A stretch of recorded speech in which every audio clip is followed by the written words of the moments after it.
My name is Shada Moffat, psychic, witch and all-round nice person.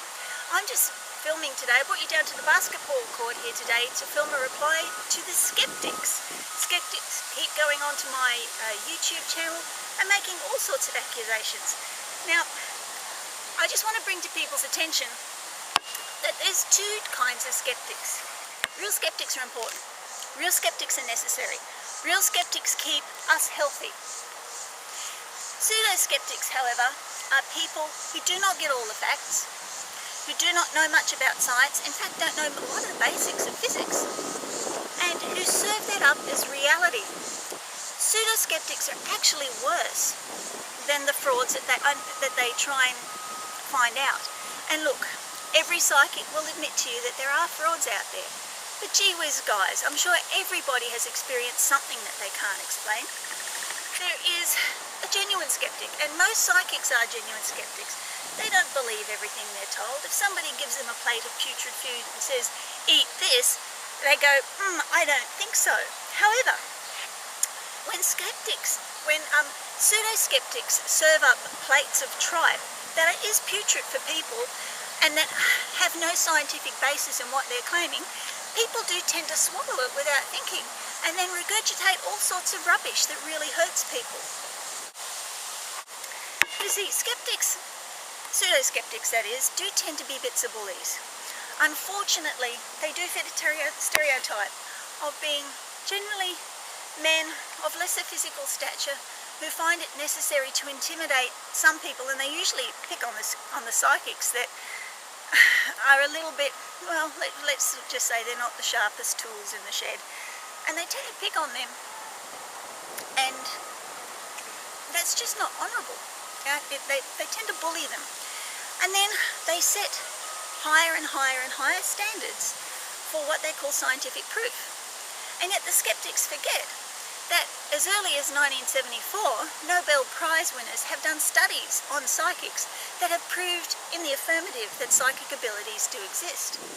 And excuse me reading this off a list, but I thought I'd better be prepared and get my facts straight. The first Nobel Prize winning study that we had was by a gentleman called Brian Josephson.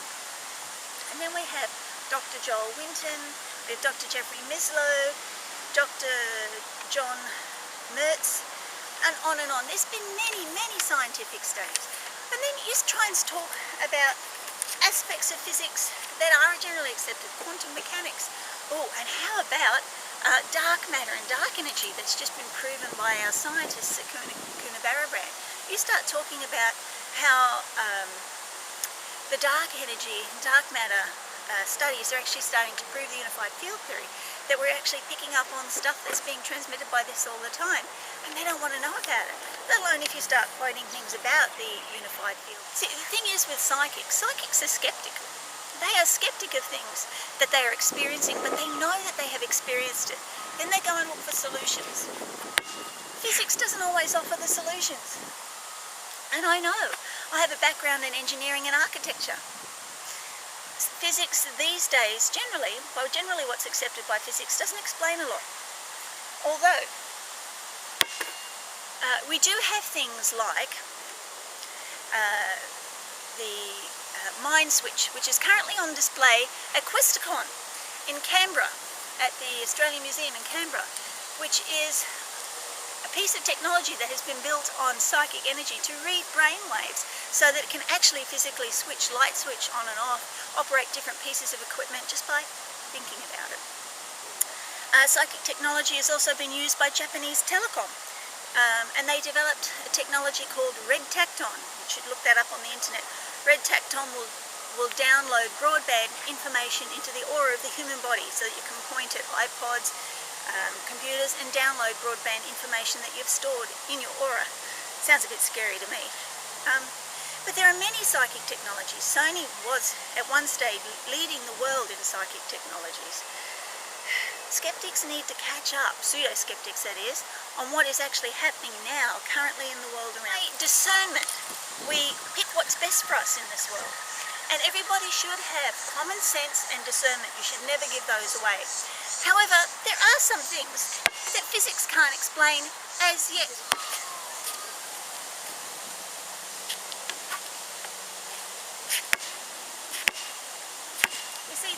wise sage Douglas Adams said that there are many things in physics that physics must look the other way to until physics catches up.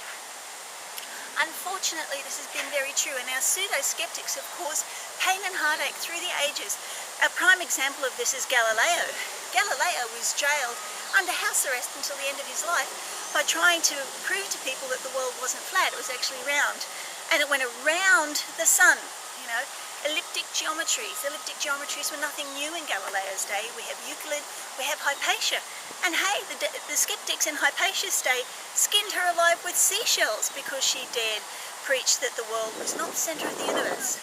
Pseudo-skeptics don't want to talk about this sort of stuff because they want to feel intellectually superior to a minority group within a minority group. The people who are not as intellectually prepared amongst the psychic community. So they get them and they try and bully them into proving their abilities. But then they set up tests for them that aren't what they usually do, to do something they don't usually do. And then if they do get it right, and psychics generally do hit the target,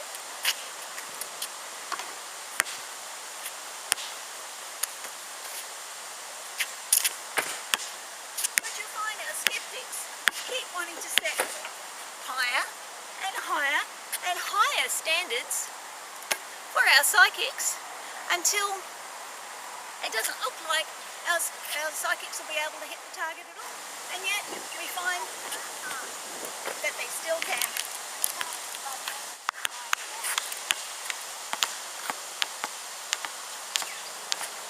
So don't try and bust a puffer valve explaining that one.